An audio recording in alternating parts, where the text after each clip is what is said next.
Hello दोस्तों, नमस्कार। Pioneer education classes में आप तमाम लोगों का बहुत बहुत स्वागत है।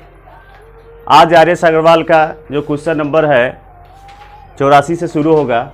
उम्मीद करते हैं कि ये आपके लिए बेहतर साबित हो। अगर मेरे चैनल पर नए हो तो सब्सक्राइब जरूर कीजिएगा, अच्छा लगे तो लाइक कीजिएगा, सुझाव के लिए कमेंट कीजिएगा। आइए देखते हैं प्रश्न को।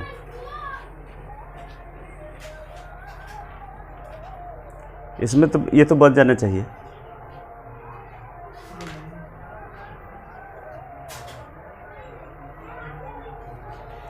इस 7:1 ऐसे भी लिख सकते हैं। इस समानुपात का मतलब होता है बराबर।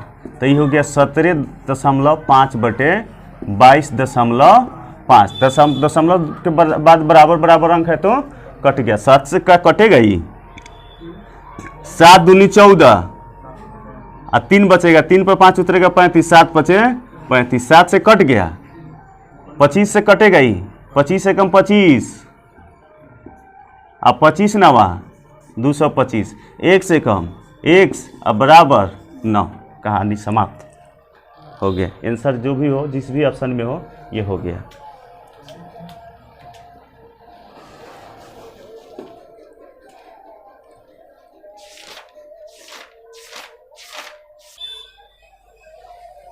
आइए इसको देखते हैं। ये प्रश्न संख्या 85 है। ये 0.75 देखिए 0.75 बटा भी लिख सकते हैं। अब बराबर ये हो गया 5/8, तो ये हो जाएगा 15×5 = 75। दशमलव कट गया कि ना, तब 1 से कम 1 और 15 × 120। दशमलव के बाद 2 अंक है, 1-2 अंक छाट के दशमलव देंगे, 1.2 आंसर। ये सीधा प्रश्न है।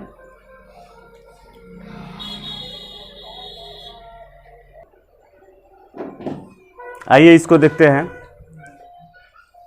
336, सभी एक ही तरह के प्रश्न हैं। 336/216 अब बराबर 9 से 80/x। 4 से तो कट ही जाएगा। 16 है, 36 है तो 4 से कट जाएगा कि नहीं। 4 8 32, 4 8 32, 1 4 चौका 16, 4 5 20, 1 4 चौका 16। अभी कितना से कट जाएगा, 12 27, 9 6 14। 4 से नहीं कटेगा यार। चलो 2 से कटाते हैं। 2 चौका 8 2 दूनी 4, 2 27 दूनी 54। अब कटेगा कितना से, 21 से कट जाएगा, 3 से कट जाएगा। 14 3 42, 14 3 42 और 9 3 27। 14 कम 14, 14 7 98, 0 हो गया। तो ऊपर क्या बचा, 1, तो 1 से कम 1 और 9 7 63 और 0 आंसर। ये हल्का है ये सब।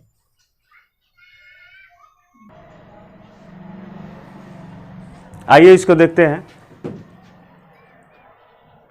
ये इस तरह लिखा हुआ है,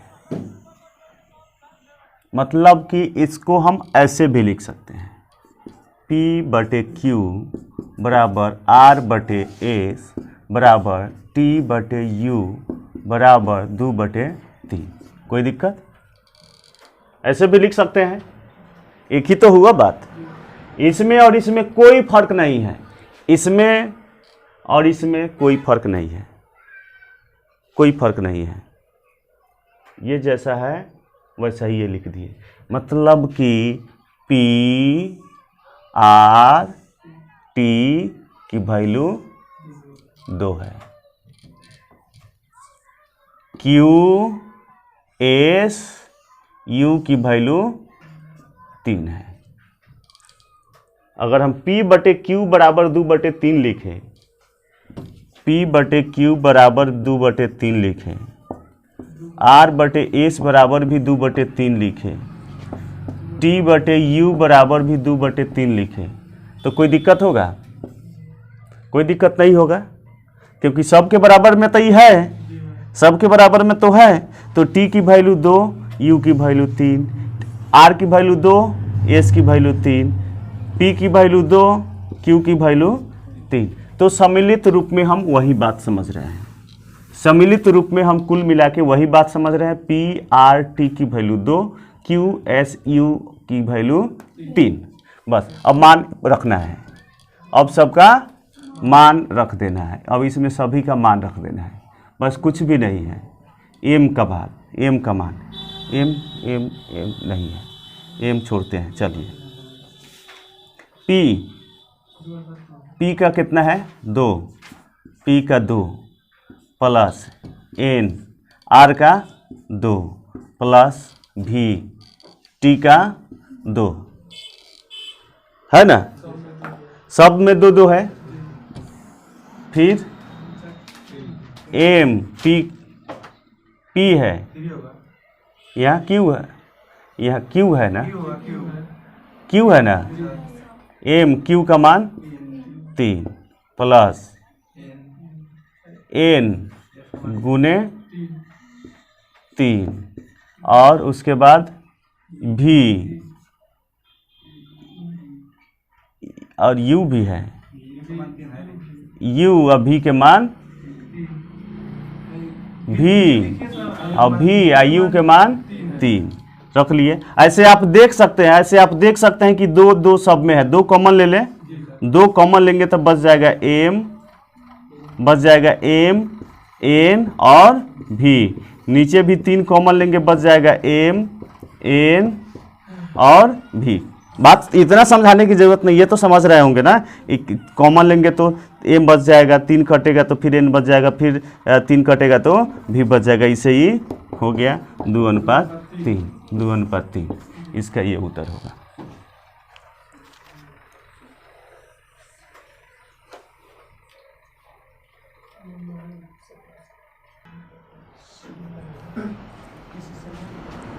किसी समय 1.4 मीटर ऊंचाई के एक लड़के की छाया 1.2 मीटर है, तो उसी समय एक भवन की छाया की लंबाई 5.4 मीटर है, तो भवन की ऊंचाई क्या होगी, ये प्रश्न है।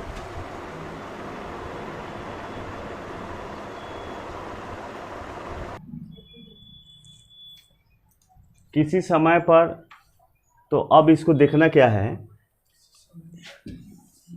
एक ये हो गया, इतना ऊंचाई का एक लड़का है, इसकी ऊंचाई 1.4 मीटर है और इसकी छाया 1.2 मीटर। छाया मतलब परछाई, परछाई।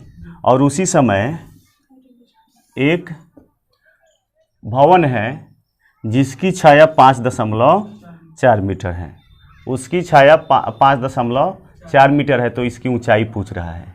तो एक ही समय में सूर्य से जो 49 कोण बनता है ना, 49 कोण, ये जो कोण बनता है एक ही डिग्री का बनता है, एक ही डिग्री का बनता है। तो ये तो त्रिकोणमिति का है, त्रिकोणमिति का हिसाब है। ऐसे इसकी छाया इतनी है तो इसको हम इस तरह भी बना सकते हैं, इसको हम इस तरह भी बना सकते हैं, ऊंचाई 1.4 अनुपात, अनुपात इसकी ऊंचाई है, किसकी, लड़कों की, तो भवन की ऊंचाई x, भवन की ऊंचाई x, ये लड़का का ऊंचाई, आई भवन का ऊंचाई। फिर इधर अब छाया लिख रहे हैं, लड़का की छाया 1.2 और भवन की छाया 5.4 हो गया। ई हो गया लड़का की ऊंचाई और उसकी ये छाया, ये लड़का भवन की ऊंचाई और उसकी ये छाया। तो अब ये हो जाएगा 1.4 बटे x,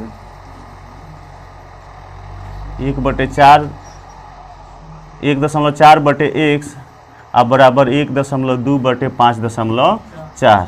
ये दशमलव के बाद बराबर एक एक अंक है तो कट जाएगा, और ये भी चलो नीचे से, नीचे का रहने देते हैं, इससे इसको काट देते हैं। 7 दूनी 14, 6 दूनी 12, 6 9 54 0.9 तो ये हो गया 6 1 से कम x अब बराबर 9 सते 63 6.3 मीटर।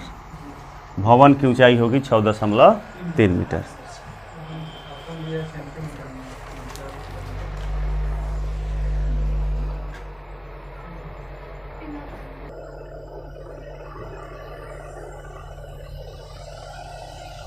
एक भिन्न के अंश और हर का अनुपात यह है।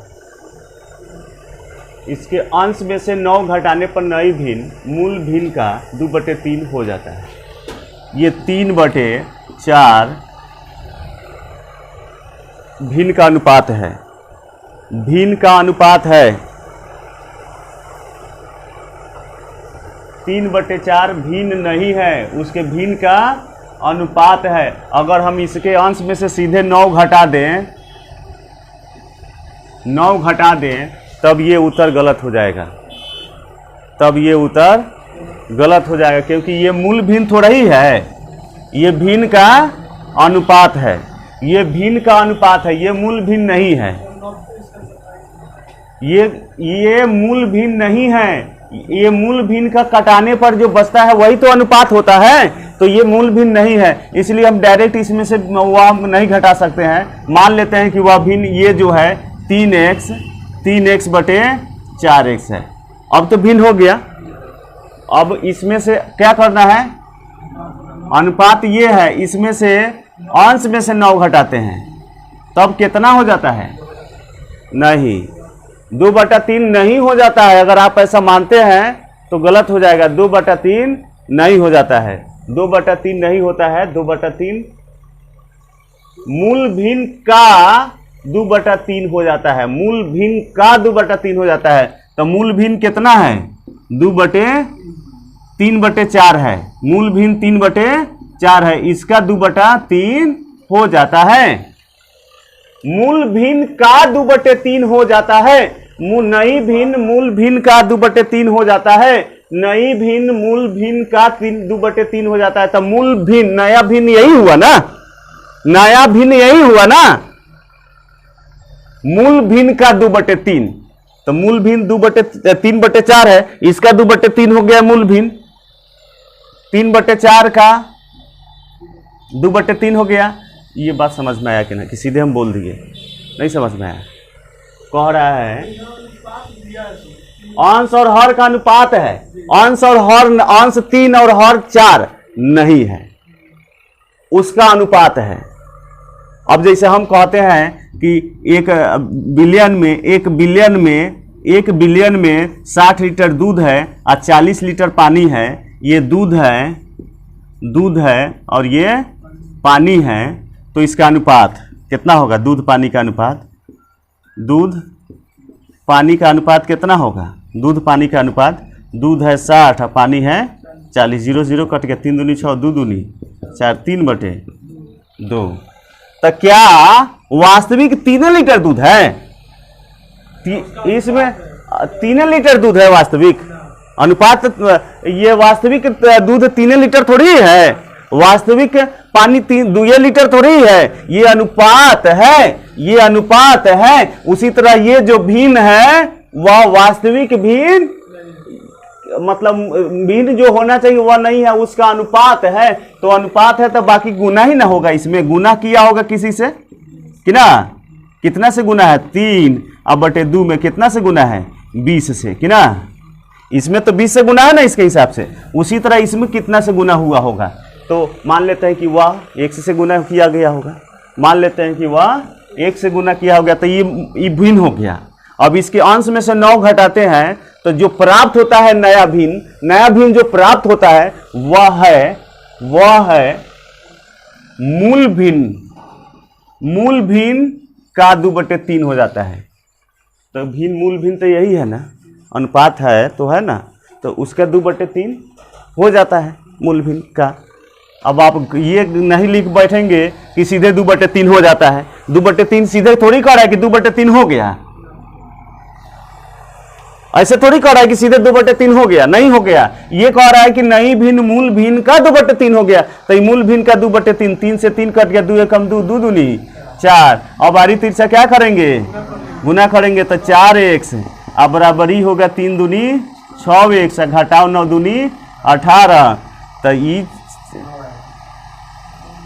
-18 इधर आके +18, इधर आके जाएगा तो 2x, एक से ही कट गया 9।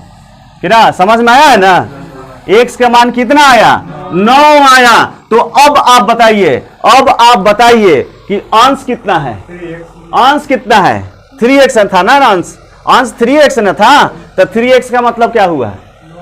9 तिरका x का मान रखेंगे ना, इसमें x का मान रखेंगे ना, तो 9 तिरका 27, 9 तिरका 27 हो गया। ये तो ऐसे बनेगा, ये x का मान रख के बनाया है। अब देखिए ना, x का मान रखेंगे कि नहीं रखेंगे? x का मान रखेंगे ना, 9 तिरका 27। तो असली जो अंश है वह, हाँ, असली जो भिन्न है अंश है वह है 27। असली जो अंश है वह है 27। इसको हम देख लेते हैं बिना x पर भी, बिना x पर देखते हैं, बिना x पर देखते हैं, बिना x पर देखते हैं। ये 3:4 है, 3:4 है। और जो नया भिन्न हो जाता है वह कितना हो जाता है? मूल भिन्न का 2/3 हो जाता है। 3/4 का 2/3 हो जाता है। इसे 2 दूनी 4 और 3 से 3 कट गया, 1/2। अब आप बताइए इसमें किसमें जोड़ना है? किसमें जोड़ना या घटाना है? अंश में जोड़ना या घटाना है? अंश में जोड़ना या घटाना है। तो कौन सा चीज नहीं बदलेगा? कौन सा चीज नहीं बदलेगा? हर नहीं बदलेगा, हर सेम के सेम, ज्यों के त्यों रहेगा, हर ज्यों के त्यों रहेगा। अब तो इसमें हम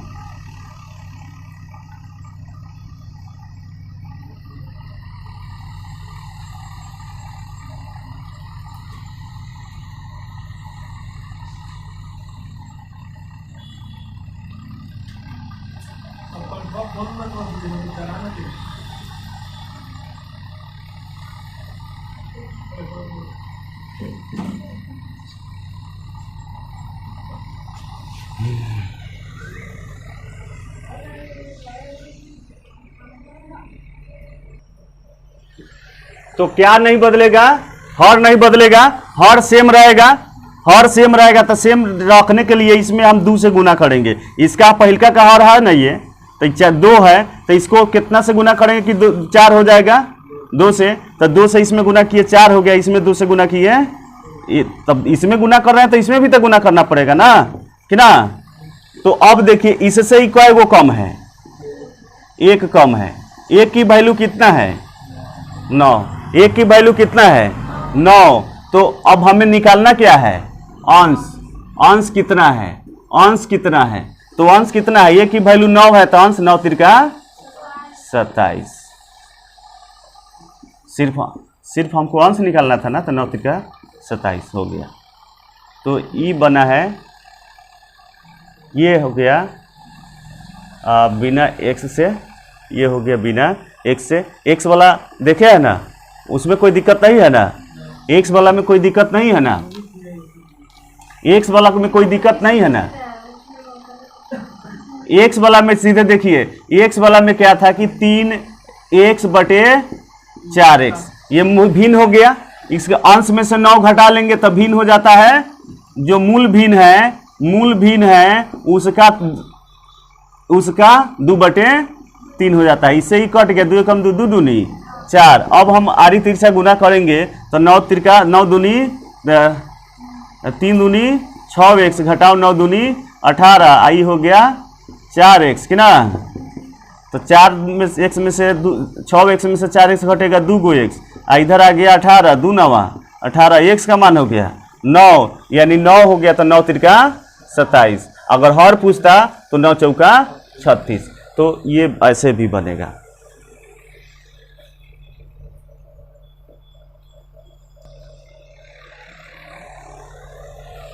वह कौन सी भिन्न है जिसका 1/27 के साथ वही अनुपात है जो 3/11 का 5/9 के साथ अनुपात है। यानी कि जो ये अनुपात है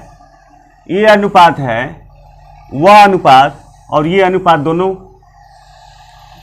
बराबर है। वह कौन सी भिन्न है जिसका 1/27 के साथ वही अनुपात है? वह कौन सा भिन्न है जिसका 1/27 के साथ वही अनुपात है जो 3/11 का 5/9 के अनुपात है? तो मान लेते हैं कि वह भिन्न, माना कि वह भिन्न x/y है। इसके साथ 1/27 का वही अनुपात है जो 3/11 का 5/9 के साथ है।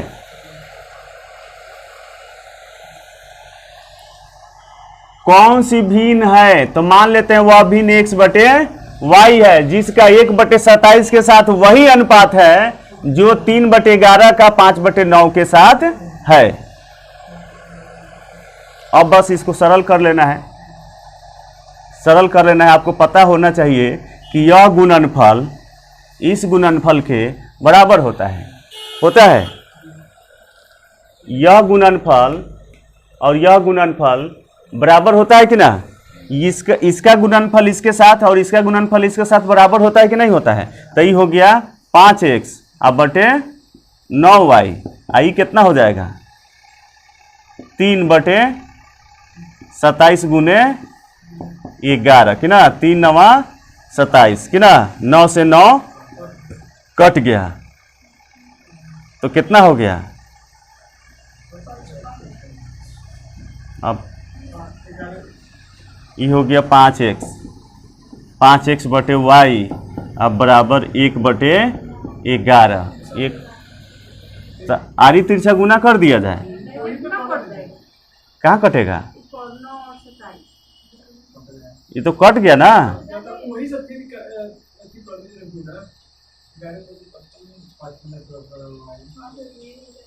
हाँ तो गुना करते हैं ना, 11 × 5 = 55x अब बराबर इधर क्या हो गया? y कि ना। अब जब हम 55 निकालेंगे तो x/y न माने हैं x y। हम जब x निकालेंगे, सुनिए, x के बटा में y आएगा। चाहे 55 हम निकालते हैं, x निकालते हैं तो y के बटा में ये जाके पड़ेगा, y के बटा में जाके पड़ेगा कि नहीं? पड़ेगा ना। अब जब हम 1/55 निकालेंगे तो x के बटा में y चला जाएगा, यानी वह भिन्न कितना है? 1/55। वह भिन्न x/y ना माने थे, तो वह भिन्न क्या हो गया? 1/55 हो गया, 1/55 हो गया। देखिए एक बार और देखिए, वह कौन सी भिन्न है जिसका 1/27 के साथ वही अनुपात है? तो हम मान लेते हैं कि वह भिन्न x/y है। इसका 1/27 के साथ वही अनुपात है जो 3/11 और 5/9 के साथ अनुपात है। तो हम जानते हैं कि ये दोनों का गुणनफल इस दोनों के गुणनफल के बराबर होता है। जानते हैं कि नहीं जानते हैं? तो ये हो जाएगा 5x बटे 9y। ई हो जाएगा 3 एकम 3 और 27 गुने 11। 9 एकम 9 9 3 एकम 3 3 9 27 और 9 से 9 कट गया तो ये हो गया 11 × 5 = 55x। आई हो गया कितना? y एकम y। आप जरा समझिए, एक बात समझ लीजिए कि x का मान कितना होगा? 1 होगा। कुछ भी नहीं है तो 1 से गुणांक ना होगा। x का मान कुछ भी नहीं है तो क्या गुणांक होगा? 1 होगा। y का कितना होगा? 55। यानी x/y बराबर x का मान 1 और y का 55। ये तो बताए थे ना पहले। तो ऐसे भी हो जाएगा, कभी कभी बच्चे इसमें भूल का कर बैठते हैं कि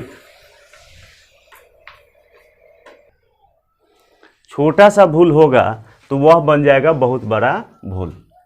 इसमें कुछ बच्चे करेंगे क्या कि वह कौन सी भिन्न है जिसका 1/27 के साथ वही अनुपात है। तो 1/27 के साथ मान लेते हैं कि x/y भिन्न है। तो x/27 के साथ वही अनुपात है, x/27 के साथ वही अनुपात है जो 3/11 अनुपात 5/9, 3/11 का 5/9 के साथ है। तो इस स्थिति में क्या हो जाएगा? गलत हो जाएगा। इस स्थिति में गलत हो जाएगा। ये स्थिति बिल्कुल गलत हो जाएगा। कह रहा है वह कौन सा भिन्न है जिसका 1/27 के साथ, 1/27 के साथ वह कौन सा भिन्न है? तो वह x/y है, जिसका 1/27 के साथ वही अनुपात है जो 3/11 का 5/9 के साथ है। ये हो गया। अगर इस तरह लिखेंगे तो इसका उत्तर गलत होगा, इसका उत्तर गलत होगा। तो आप समझ गए होंगे।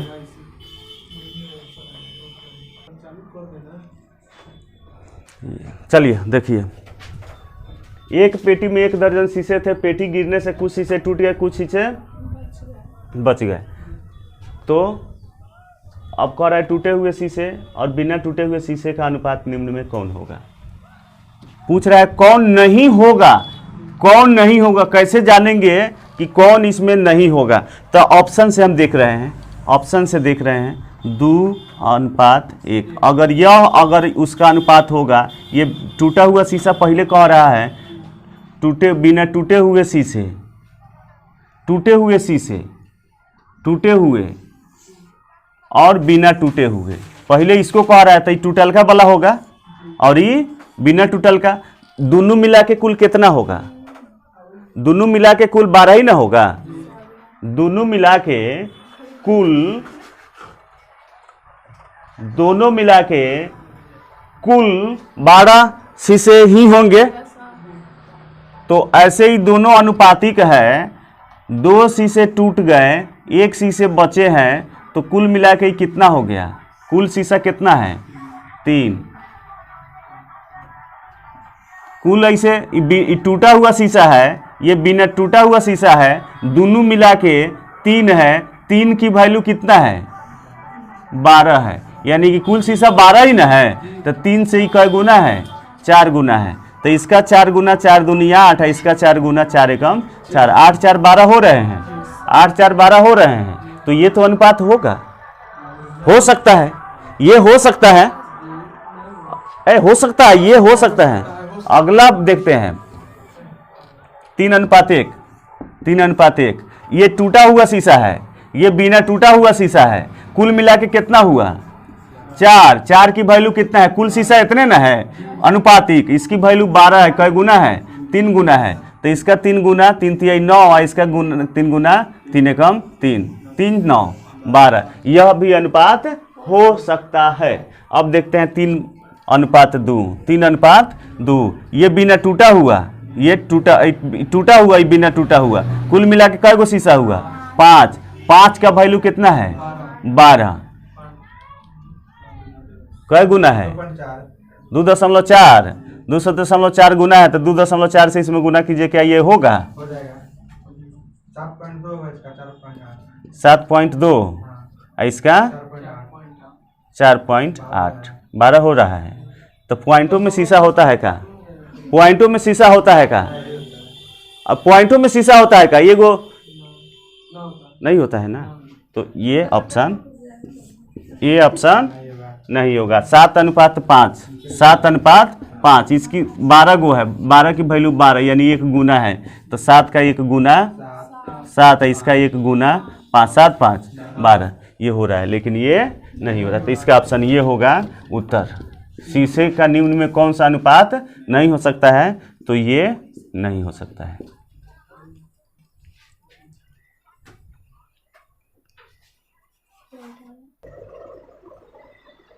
ये प्रश्न संख्या जो है, ये प्रश्न संख्या है 93। ये 93 नंबर प्रश्न है कि इस अनुपात में बड़ा कौन है? इसमें बड़ा कौन है?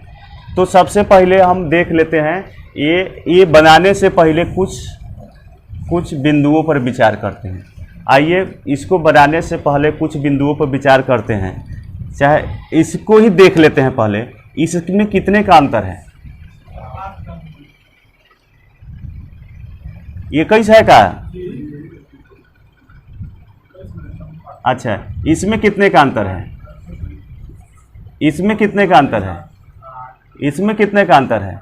जब ऐसी बात हो तो बड़ा वाला को काट दीजिए। बड़ा वाला कौन है? ये है ना, ये सब बड़ा वाला है ना, खत्म कर दीजिए। अब देखिए इसमें सबसे बड़ा कौन है? 21 है, तो ये सबसे बड़ा भिन्न होगा। देखिए 2/3, 4/5, 6/7, 8/9, इसमें सबसे बड़ा कौन है? इसमें सबसे बड़ा कौन है? कौन किसका है?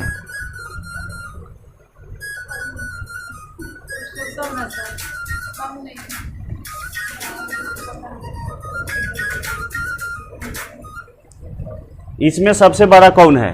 तो एक का अंतर है ना, एक का अंतर है, तो सबसे नीचल का बड़का को काट दीजिए। सबसे बड़ा ये है ना, तो ये हो गया। ये 3/2 है, ये 3/2 है, 5/4 है, 7/8 है, 9/8,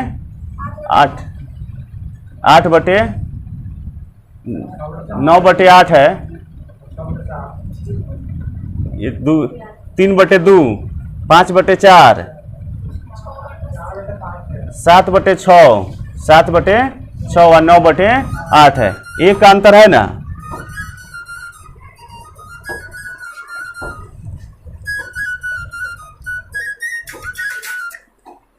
तो इसमें एक का अंतर है, इसमें एक का अंतर है, तो फिर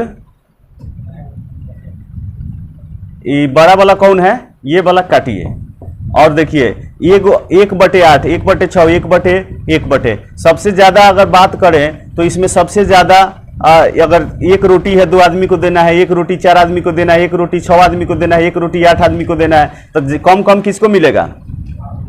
इसको। तो ये सबसे छोटा हो गया और सबसे बड़ा ये हो गया। तो भिन्न वाला पर ऐसे सोचेंगे, इस पर हम लोग चर्चा करेंगे, इस पर कल भी चर्चा कर लेंगे शुरुआती में, इस पर फिर आगे बढ़ेंगे।